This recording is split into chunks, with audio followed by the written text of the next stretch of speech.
오늘은 5절에서 8절의 말씀을 설교합니다. 주께 힘을 얻고 그 마음에 시온에 데려가 있는 자는 복이 있나이다.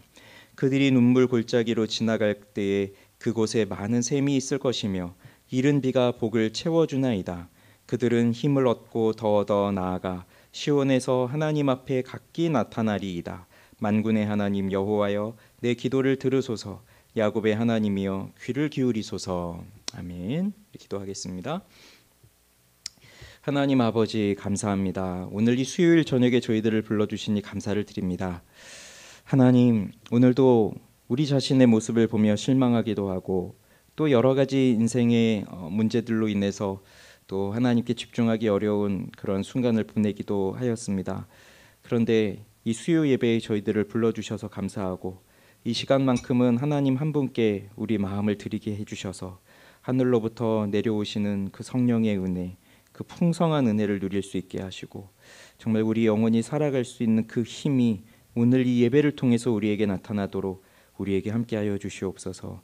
예수님의 이름으로 기도합니다. 아멘. 지난 시간에는 주의 집에 사는 자들이 복이 있다는 것을 말씀을 드렸습니다. 주의 집을, 이 구약 시대의 이 시인은 그것이 주의 성막, 성전이 되겠지만 지금 신약 시대에 살고 있는 우리들은 성전을 바라보면서 사는 것이 아니라 그리스도의 몸인 교회를 바라보면서 살고 있습니다. 그래서 이 주의 집을 그리스도의 몸된 교회라고 한다면 이 교회에 거하는 자들은 복이 있다는 것이고 그 교회에 거하는 자들이 누리는 복을 예배와 기도와 교제와 은혜, 그것을 우리가 누린다고 말씀을 드렸습니다. 주의 제단에서는 참새도 제 집을 얻고 제비도 새끼둘 보금자리를 얻는다고 시인은 노래해요. 참새, 제비는 가장 보잘것없는 그러한 존재입니다. 그러한 참새도 제비도 이 주님의 제단에서 그 주님의 복을 받는 것인데, 그렇기 때문에 이 주님의 집에는 많은 사람이 와야 됩니다. 많은 사람이 이 주님의 집에 들어와야 됩니다. 왜요? 이 주님의 집에 들어오는 것이 곧 생명을 누리는 길이고 또 이 주님의 집 안에 거할 때에 행복을 누릴 수 있기 때문이에요. 인간은 행복을 찾는 존재입니다. 살아 있다는 것 자체가 더 좋은 것을 추구하는 삶이거든요.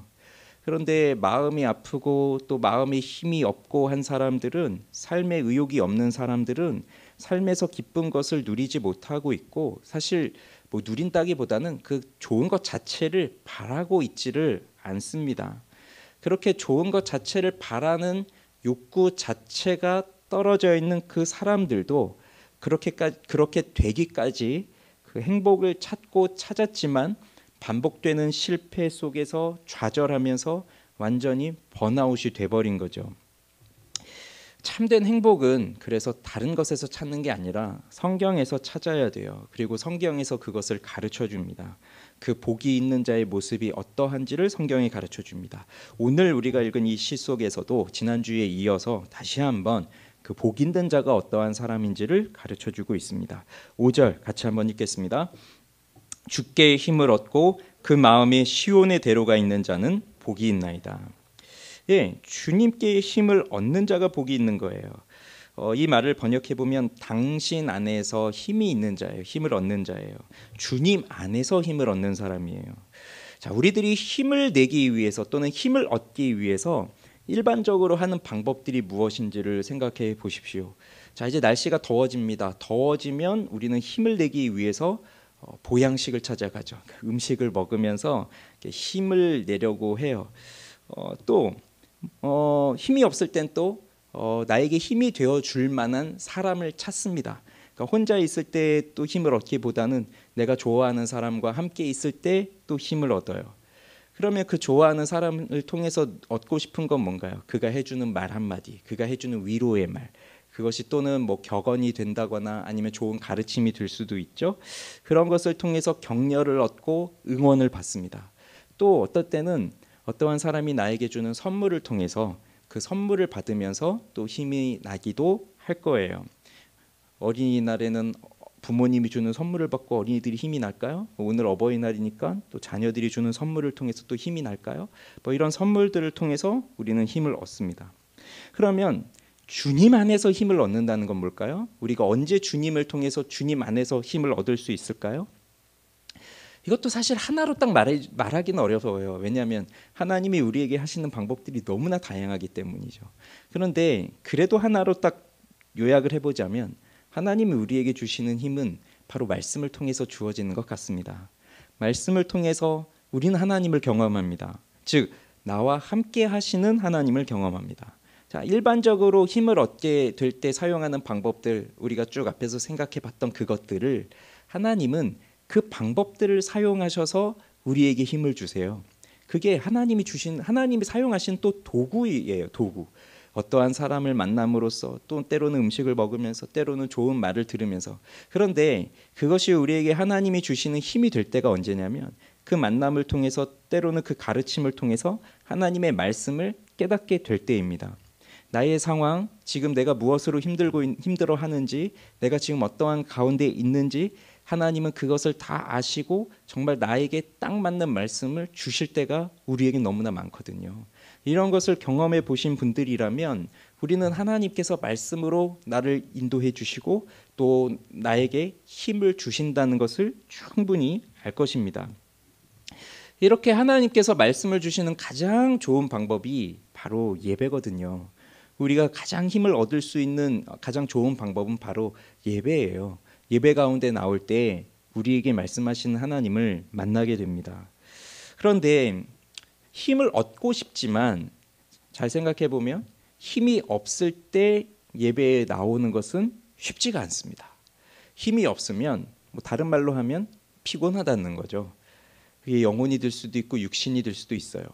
육신이 피곤합니다. 그러면 이렇게 퇴근하고 이 힘든 시간에, 이 피곤한 시간에 집에 편안하게 누워서 TV를 보든 유튜브를 보든 아니면 잠을 자든 그렇게 있고 싶지, 여기 이렇게 나올 수 있는 것이 참 쉽지 않아요.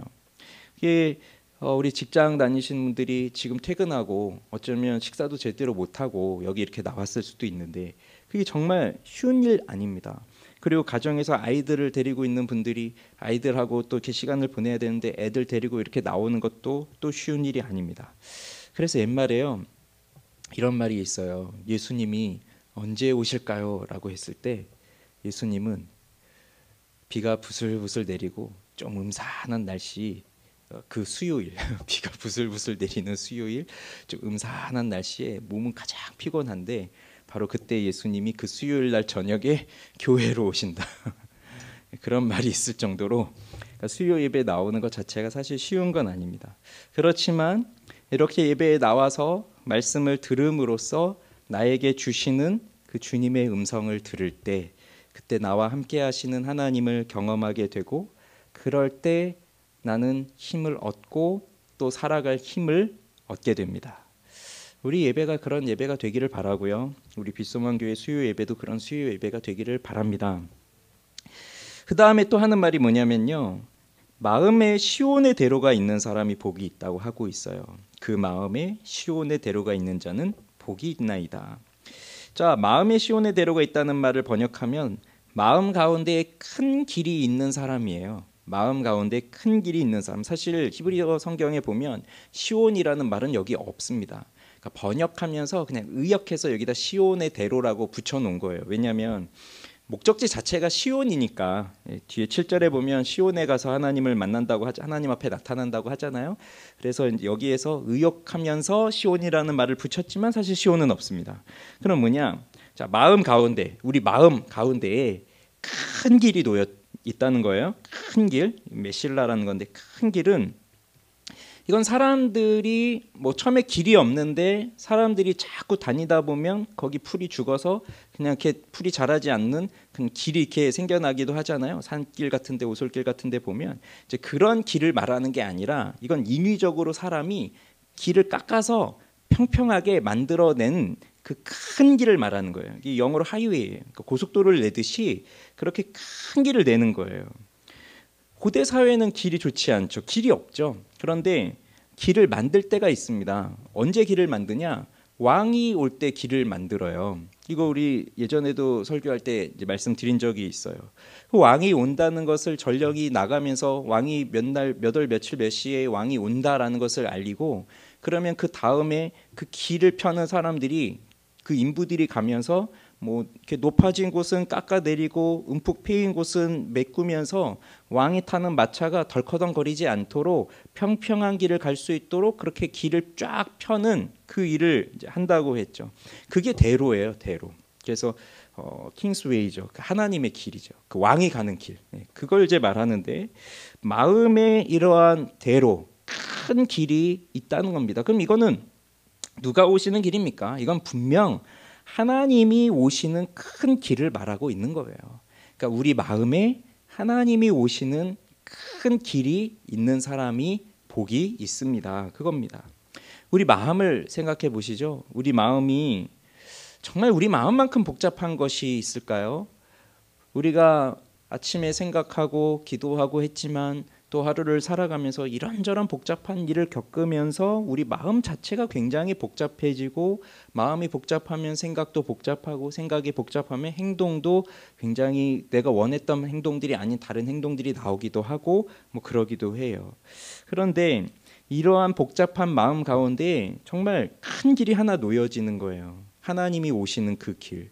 그 길은 무엇으로 놓일 수 있다고 했습니까? 그게 바로 회개라고 했죠. 왜냐하면 우리 마음이 막 어디서는 높아져 있고 어디서는 깎여져 있어요. 높아져 있는 건 교만한 거고 깎여져 있는 것은 우리 자존감이 상처를 받아서 뭐 깊이 상처받고 힘들어져 있는 그런 부분들이죠. 그래서 높아져서 교만한 것은 하나님의 말씀으로 회개하면서 깎아내리고 자기를 깨뜨려서 깎아내서 평평하게 만들고 그리고 또 나를 사랑하지 못하는 그러한 깨어진 마음과 상처 입은 마음들은 또 하나님의 말씀과 위로를 통해서 그걸 메꾸면서 그래서 하나님이 우리 마음에 오시기에 아주 좋은 그 길을 만들어내는 것이 회개하는 것이라고 했습니다. 그러면 바로 이렇게 마음에 그 하나님이 오실 수 있는 큰 길이 있는 사람들, 즉 하나님 앞에 회개하며 교만을 꺾고 겸손하게 하나님을 받아들이는 그 사람들이 바로 복이 있다는 거예요. 그러면 이 사람들에게 주어지는 복이 뭔지를 보십시오. 6절입니다. 6절 읽어보겠습니다. 그들이 눈물 골짜기로 지나갈 때에 그곳에 많은 샘이 있을 것이며 이른 비가 복을 채워주나이다. 자, 이게 성경에서 말하는 정말 이해할 수 없는 부분이기도 합니다. 자, 주께 힘을 얻고 마음에 시온의 대로가 있는 자 복이 있습니다 라고 했다면 그 다음은 우리가 정말 하나님이 함께 하시는 그 평탄한 길을 가게 될 것입니다. 그래서 왜 시편 23편에서도 여호와는 나의 목자시니 내게 부족함이 없습니다 하면서 나를 푸른 풀밭과 쉴만한 물가로 인도하십니다라고 하는 그 구절이 왠지 여기 나와야 될 것 같잖아요. 6절에. 그런데 그런 푸른 풀밭과 쉴만한 물가가 나오는 게 아니라 눈물 골짜기가 나오고 있어요. 눈물 골짜기. 이 눈물 골짜기는요. 그 성경 각주에도 보면요. 각주 가로 1번하고 밑에 이렇게 써 있죠. 제 성경책에 있는데 아마 여러분 성경책에도 다 있을 겁니다. 박하 골짜기로 이렇게 되어 있을 거예요. 있나요? 네. 이게 히브리어에서 보면 이 눈물이라고 되어 있는 부분이 박하예요. 박하 골짜기. 이 박하 골짜기가 뭐냐면 이 박하라는 말이 뽕나무거든요. 뽕나무 또는 뽕나무 숲을 뭐 그런 뜻이에요. 그런데 이 어근이 울다예요. 애곡하다, 통곡하다. 소리내서 통곡하는 거. 그게 어근이에요. 그래서 이 눈물 골짜기, 박하 골짜기가 뜻은 이제 통곡하는 골짜기가 되는 거죠. 근데 이게 이 길을 지금 어떻게 이제 묘사하는 거냐면, 자, 여호와의 장막을 지금 사모하고 있잖아요. 그리고 주의 장막을 사모하면서 쇠약해져 있어요. 그러면서 이 성전이 있는 시온을 향해서 예루살렘을 향해서 지금 순례자들이 그 성전을 사모하면서 그 길을 가고 있는데 저 팔레스타인 북쪽에서 예루살렘으로 오게 될 때 이제 마지막으로 머무르는 곳이 아주 좁고 침침한 골짜기인데 그곳을 박하 골짜기라고 불렀다고 하기도 해요. 왜냐하면 거기에 그 뽕나무, 이런 발삼나무 이런 것들이 이제 많은 이제 그런 곳이었다고도 합니다.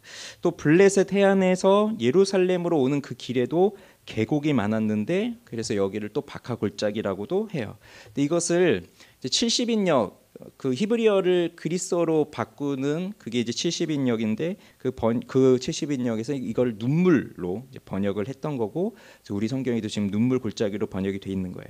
그래서 그 성전을 향해서 나아가는 사람들의 발걸음, 그 순례자들의 길을 묘사하면서 지금 눈물 골짜기, 박하 골짜기 이제 거기를 지나가고 있다. 이제 그런 말을 하고 있는 겁니다.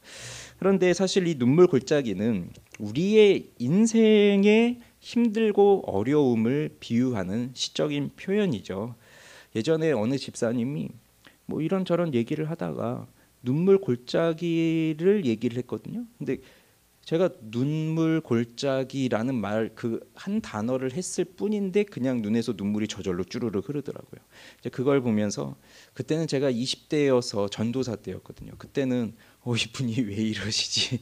그렇게 깜짝 놀랐었는데 지금은 사실 이 눈물 골짜기라고 하면 다 우리 마음에 이제 다 와닿습니다. 중동 지역이나 이제 그쪽 그 배경으로 하고 있는 영화나 뭐 다큐멘터리나 이런 걸 보면 이제 그런 배경들을 좀 보신 적이 있으실 거예요. 메마른 광야가 이어지다가 갑자기 깎아지른 듯한 협곡이 나오고 골짜기 사이사이에 이렇게 길이 나 있는 이제 그런 지형을 뭐 나귀를 끌고 가든 뭐 차를 타고 가든 뭐 그런 걸 보면서 야, 저기 이제 높이 솟은 그 언덕에서 벼랑에서 언제 흙이 떨어져 내릴지 아니면 발을 조금만 헛디뎌도 그 운전할 때 타이어 저 핸들만 잘못 돌려도 저 깊은 언덕 절벽으로 굴러 떨어질 것 같은 이제 그러한 골짜기들을 뭐 다큐나 영화나 이런 데서 본 적이 있을 거예요. 바로 여기서 묘사하는 골짜기가 바로 그런 골짜기예요. 꽃이 피고 풀이 나 있고 물이 흐르고 계곡이 흐르고 그래서 오늘 같은 날씨에 꽃놀이 하러 가기에 좋은 그런 여행지 휴양지 그러한 골짜기가 아니라 정말 위험하고 음산하고 죽음의 그림자가 깃들여져 있는 그러한 골짜기입니다. 시온을 향해 나아가는 사람들이 정말로 이러한 길을 갔을 수도 있지만 우리는 지금 우리가 살고 있는 여기 현재에서는 그러한 지형적인 골짜기를 걸어가는 것이 아니라 이거는 우리 인생길에서 이러한 골짜기를 지나가고 있다는 거예요. 우리는 다 다른 삶을 살아가고 있습니다. 여기 있는 저희들은 각자가 다 다른 인생을 살아왔지만 그러나 우리 한 분 한 분에게 사연이 없는 사람이 있으실까요? 우리 모두에게는 다 사연이 있습니다. 오늘 여기까지 오게 된 저마다의 사연이 있습니다. 그러면서 인생의 우여곡절을 겪으면서 오늘까지 왔습니다. 유튜브에 찬양 영상들 보면 밑에 댓글들이 달려있는데 그 댓글들만 보더라도 야 이런 삶이 있나? 이렇게 힘든 인생이 있나? 그런 걸 보게 돼요. 저마다 사람들마다 힘든 인생들이 있습니다. 골짜기 하면 시편 23편 생각나지 않습니까? 사망의 음침한 골짜기를 내가 다닐지라도. 그러니까 다윗도 푸른 풀밭과 쉴만한 물가로 다닌 적도 있지만 이렇게 사망의 음침한 골짜기를 다닌 적도 많이 있어요. 그러면 이러한 것을 보면 우리가 살아가는 믿음의 삶은 언제나 푸른 풀밭만 있는 것이 아니고 쉴만한 물가만 있는 것이 아니구나라는 것을 생각하게 됩니다. 출애굽한 이스라엘 백성들이 가장 먼저 맞닥뜨렸던 것이 무엇이었죠? 홍해바다와 광야였어요. 그러니 이제 애굽을 벗어나는구나, 자유구나, 하나님이 주신 땅에 들어가는구나라고 기대감을 갖고 나왔지만 현실은 홍해바다였고 뒤에서 쫓아온 애굽의 병거들이었고 그것을 또 하나 건너갔더니 이제는 광야였고 광야에 갔더니 먹을 것이 없고 마실 것이 없는 그러한 생활이었구나. 이제 그걸 맞닥뜨린 겁니다. 세례를 받으신 예수님이 맞이한 것도 무엇이었나요? 광야에서의 시험이었어요.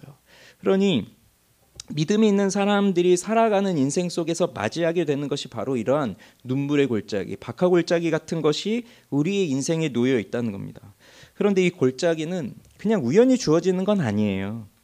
이 골짜기는요, 자기의 생존을 위해서, 내가 살아가기 위해서 하나님의 도우심이, 하나님의 인도하심이 얼마나 필요한지를 절박하게 경험할 수 있게 되는 현장이 골짜기입니다. 그래서 하나님의 백성들은 죽음의 그림자가 드리워진 것 같은 이 눈물 골짜기에서 하나님과 내가 지금까지 어떠한 관계로 살아왔고 또 지금은 내가 하나님과 어떠한 관계에 놓여 있는지를 확인해 볼 수 있는 가장 좋은 기회가 바로 이 골짜기예요.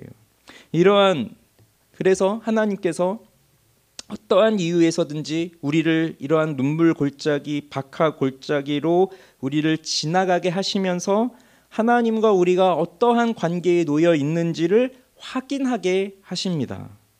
이러한 골짜기가 우리의 인생에게 없다면 우리는 너무 쉽게 하나님을 믿을 것인데, 그런데 그게 진짜 믿음인지 가짜 믿음인지도 모르고 그냥 하나님을 믿는다, 나는 좋은 믿음을 가지고 있다 이러면서 평안하게 살아갈 것이에요. 그런데 그것이 진짜 믿음인지는 또 모르는 거죠.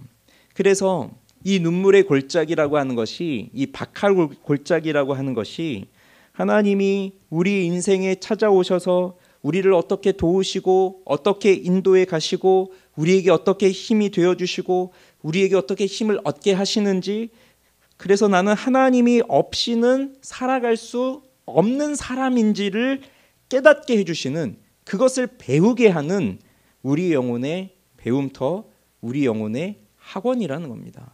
정말 좋은 그 배움의 현장이에요. 그래서 보세요. 주께 힘을 얻고 마음의 시온의 대로가 있는 자가 복이 있는데 그들이 눈물 골짜기로 지나갈 때에, 그러니 눈물 골짜기를 지나가고 있는 것 자체가 그게 복이라는 거예요. 세상의 사람들은 전혀 이해할 수 없는 방식이고 세상의 사람들은 받아들이고 싶지 않은 부분이지만 우리 하나님의 백성들은 그냥 평탄한 길을 걸어가는 것, 그것만이 복이 아니라 눈물 골짜기를 내가 걸어가고 있다는 것 자체가 복이라고 하는 겁니다. 골짜기의 특징은 뭐죠? 막혀 있어요. 그래서 그것을 힘들게 넘어가지만 넘어가면서도 그 다음에 뭐가 있는지를 알 수가 없는 거예요. 이 골짜기를 넘어갈 때에 저 다음에는 푸른 풀밭이 있는지, 아니면 정말 지금은 물이 없어서 목마르고 갈증이 나고 이제 먹을 것도 떨어졌고 정말 죽을 것 같은 그런 고통 속에 있을 때 이 골짜기를 하나 넘어가면 그 다음에는 더 위험하고 더 힘든 골짜기가 있을지, 그걸 알 수 없는 것이 그게 골짜기의 특징이 아니겠습니까? 그러니 우리의 인생길도 오늘 내가 이 하나의 고비를 넘어가지만 이걸 넘어가면 이제 어떠한 어려움도 없는 평탄한 길이 될 거야. 뭐 그럴 수도 있지만 그 평탄한 길도 잠시일 뿐이고요. 또 다른 골짜기가 나오고요. 또 이 하나의 고비를 넘어가면 더 큰 어려움이 있는 골짜기가 또 나올 수도 있어요. 그래서 여러분, 이것이 복이라고 하는 생각을 가져야 됩니다. 그렇지 않으면 우리는 믿음이 흔들릴 수밖에 없어요. 하나님이 지금 나를 하나님과의 관계에서 내가 어떠한 상태에 놓여 있는지를 깨닫게 하시고 하나님 없이는 살아갈 수 없는 존재라고 하는 것을 깨닫게 하시는, 그래서 절박하게 하나님 한 분만을 붙들 수밖에 없게 만드는 그 나의 영혼의 배움터, 나의 영혼의 학원이 바로 이 눈물의 골짜기다 하는 것을 깨달으시기를 바랍니다. 그런데 이것이 또 복인 이유가요, 그 다음에 나오는 거예요. 그 눈물 골짜기로 지나갈 때에 그곳에 많은 샘이 있을 것이며, 이게 복입니다.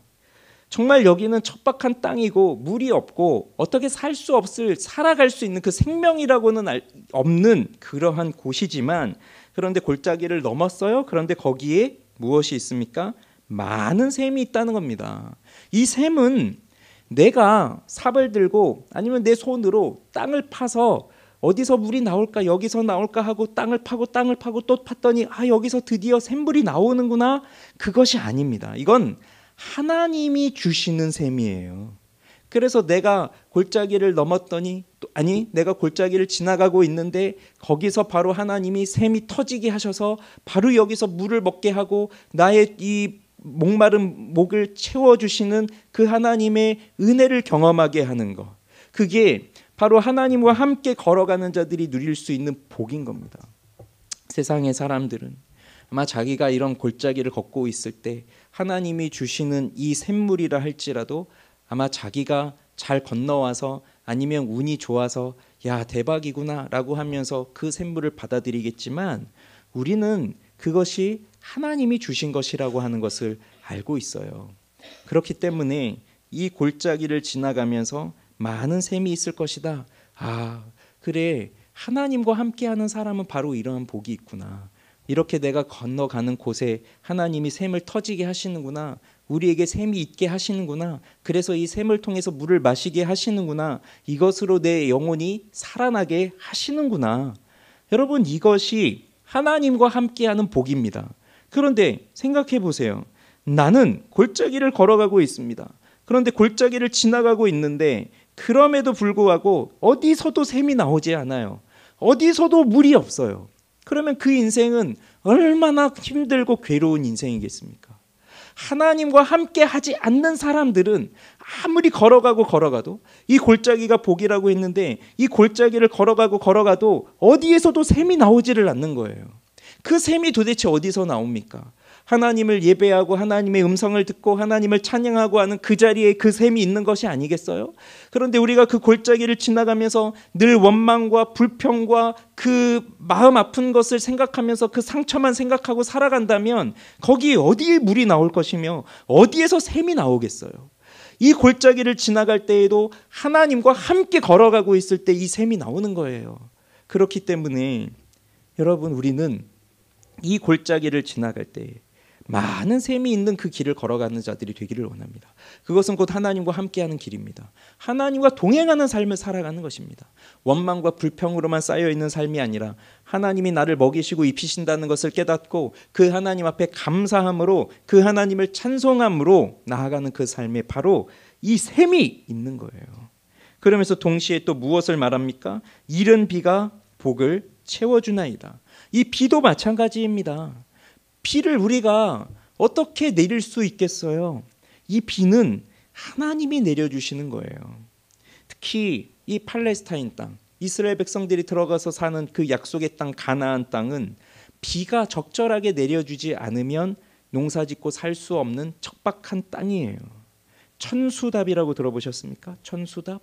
이 천수답은 저수지나 지하수 같은 그런 인위적인 방법으로 물을 끌어들이는 것 없이 그저 오로지 하늘에서 내려오는 비만을 의존하면서 농사짓는 그 형태의 밭, 그 형태의 돈, 그게 천수답이에요.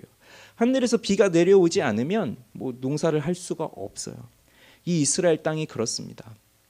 그래서 하나님은 그 이스라엘 백성들이 율법을 잘 지키고 하나님께 순종하며 살아가면 항상 주시는 약속하시는 복이 이른 비와 늦은 비를 적절하게 주시겠다고 하는 복이었고, 그 이른 비와 늦은 비가 적절하게 내려지면 그때는 아주 농사에도 풍성한 수확을 얻으면서 풍성하게 살아갈 수가 있는 거죠.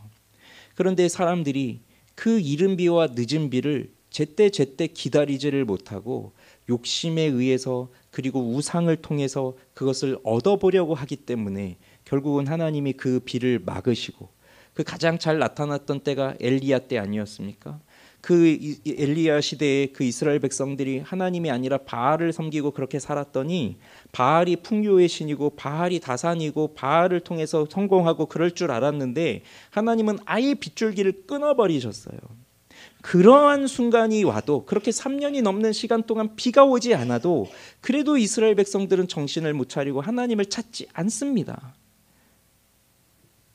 그게 사람이죠. 죄에 빠진 사람들이에요. 욕심에 빠져 있는 사람들이에요. 우상에 빠져 있는 사람들이에요.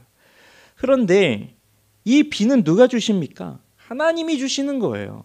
하늘에서 하나님이 비를 내려주지 아니하시면 살아갈 수가 없어요. 그 복이 바로 여기 하나님과 함께 이 골짜기를 지나가는 사람들에게 있는 겁니다. 하나님께서 우리에게 이른 비를 내려주시면 그럼 그 속에서 복이 있는 거예요. 이 복이 바카르, 그 물질적인 복도 하나님이 우리에게 채워주시는 거예요.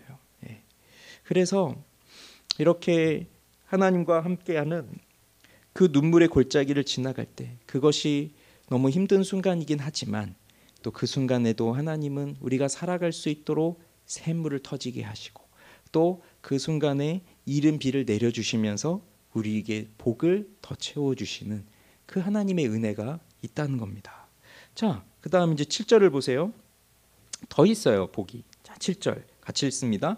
그들은 힘을 얻고 더 나아가 시온에서 하나님 앞에 각기 나타나리이다. 예, 힘을 얻고 더 얻는데요. 우리가 이렇게 골짜기를 지나갑니다. 그런데 거기에 많은 샘이 있습니다. 그리고 이른 비를 채워주십니다. 그러면서 내가 살아갈 것들을 채워주십니다. 이러한 경험을 하게 되면 그러면 우리는 힘을 얻고 또 힘을 얻은 데에서 더 얻어요. 여기 힘을 얻고 더 얻는다는 표현이 힘으로부터 힘에게로 이런 식으로 되어 있는 문장이에요. 힘으로부터 힘으로. 그러니까 한 힘에서부터 또 한 힘으로 더 나아가는 거예요. 그러면서 시온을 향해서 나아가는데 그 시온을 향해 나아가고 있는 순례자들이 지금 눈물 골짜기 박하 골짜기를 지나가고 있지만 힘을 얻었습니다. 그 힘으로 인해서 한 걸음을 더 내딛습니다. 그러면서 그 힘을 얻어서 한 걸음 한 걸음 더 내딛어서 결국 시온으로 도달하게 된다는 거예요. 그러면 그 시온에 갔을 때 나타나는 일은 무엇입니까? 우리가 하나님 앞에 각기 나타나리이다. 우리가 하나님 앞에 나타나지는 거예요. 이게 나타난다는 게 라하라는 말인데 보다, 이해하다, 생각하다라는 뜻을 갖고 있는 거거든요. 주의 영광을 내게 보여주십시오 라고 할 때에도 바로 이 말이었어요. 보여주십시오. 보여준다는 거예요. 그러면 우리가 이렇게 하나님으로 통해서 하나님 안에서 힘을 얻어서 그 마음의 시온의 대로가 있는 사람들은 하나님이 그 마음속에 임하여 주시고 비록 우리의 삶이 눈물 골짜기와 같은 그 힘든 삶을 우리가 걸어간다 할지라도 하나님이 나와 함께 하시는 것을 경험하면서 거기에서 힘을 더 얻은 사람들은 결국 하나님 앞에 우리가 나타난다는 겁니다. 하나님이 우리를 봐주신다는 거예요. 우리가 하나님을 배웁게 된다는 거예요. 이게 가장 큰 복이 아니겠습니까? 그러니 하나님이 주시는 선물로 인해서 우리가 행복을 누리며 사는 것이 아니라 하나님 자신을 누리면서 사는 것이 행복이에요. 그것이 바로 복이 있는 사람이에요. 결국 우리가 원하는 게 무엇입니까? 8절을 보세요. 8절 같이 읽겠습니다. 만군의 하나님 여호와여 내 기도를 들으소서. 야곱의 하나님이여 귀를 기울이소서. 자, 내 기도를 들어달라고 합니다. 이 기도가 단수예요. 하나예요. 하나의 기도예요. 그러면 이 기도 제목이 무엇일까요? 이 시인이 하고 있는 기도의 내용이 무엇일까요? 1절부터 쭉 와보면 이 시인의 마음속에 가득 채우고 있는 그 기도가 뭐예요? 여호와의 장막, 주의 장막, 그 주님이 거하시는 그 주님의 성소, 이 성전의 뜰, 그것을 사모하여서 지금 내가 그 성전에 그 성막에 들어가고 싶어하는 그 간절함이 아닙니까?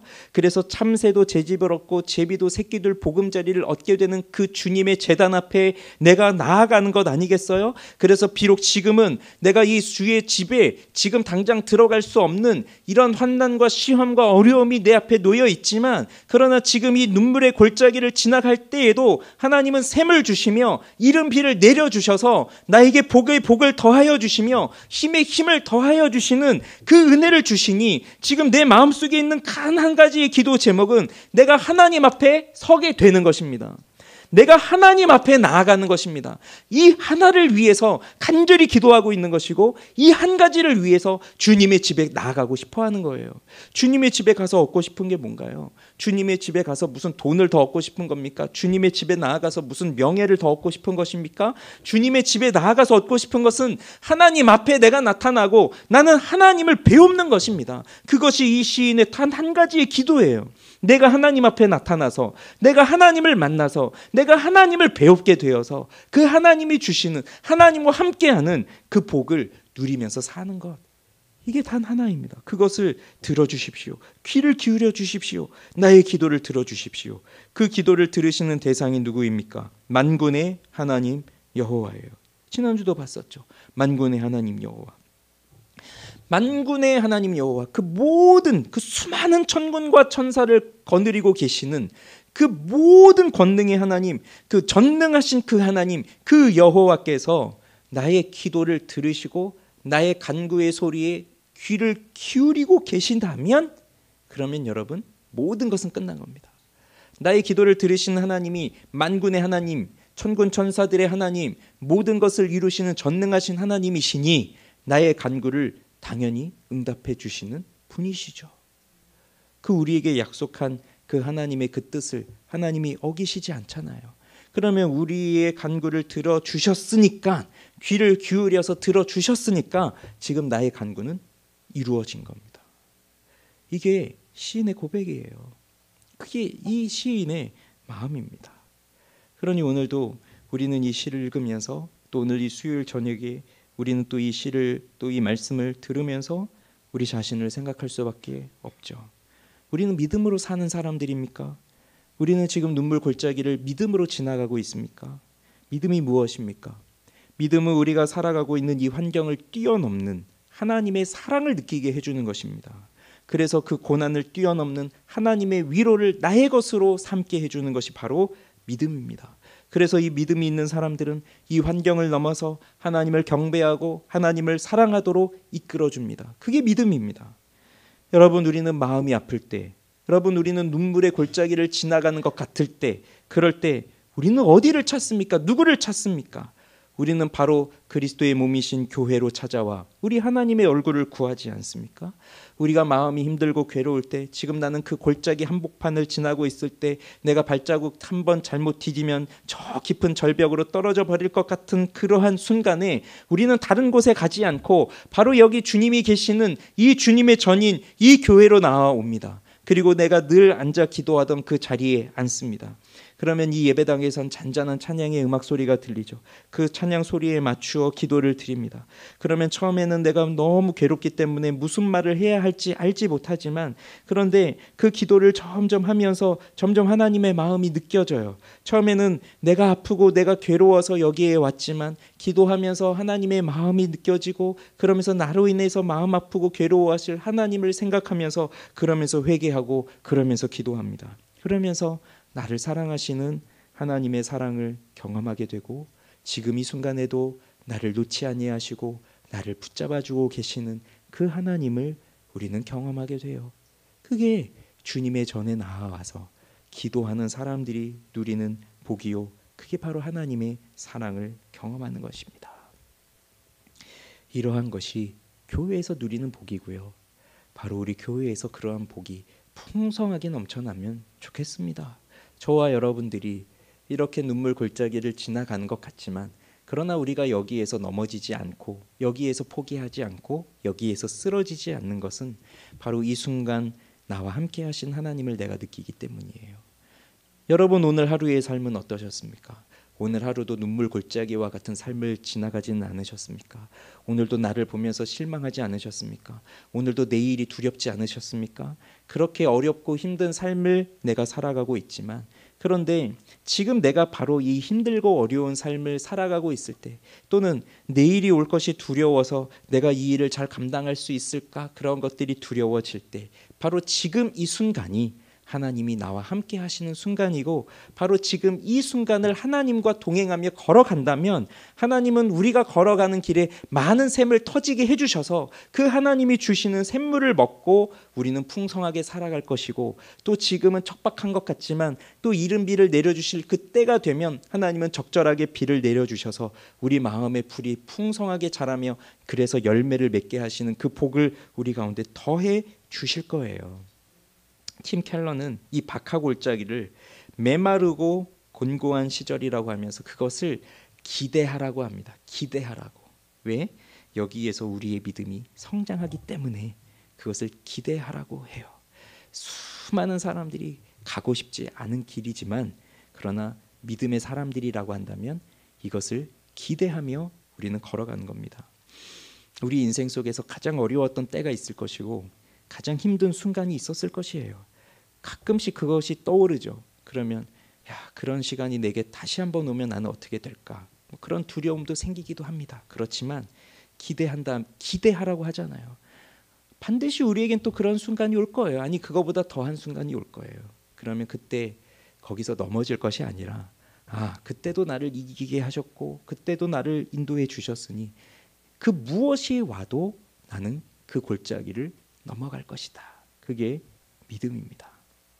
만군의 여호와 하나님, 나의 기도를 들으시고 나의 간구에 귀를 기울여 주시는 그 야곱의 하나님, 그 하나님이 나와 함께 하시기 때문에 그 무엇도 두렵지 않은 것이에요. 그래서 기대하고 그 길을 가라고 하는 겁니다. 사랑하는 여러분, 우리가 그 길을 걸어가기를 바랍니다. 그 길을 주님과 함께 동행하기를 원합니다. 그래서 오늘도 우리 마음을 다시 한번 다잡고 주님, 내가 믿음으로 그 길을 걸어가게 하시고 하나님과 더 분명한 관계 속에서 더 철박하게 하나님 붙들고 살아갈 수 있도록 도와주시옵소서. 우리 그렇게 구하는 여러분들 되시기를 주님의 이름으로 축원합니다. 우리 기도하겠습니다.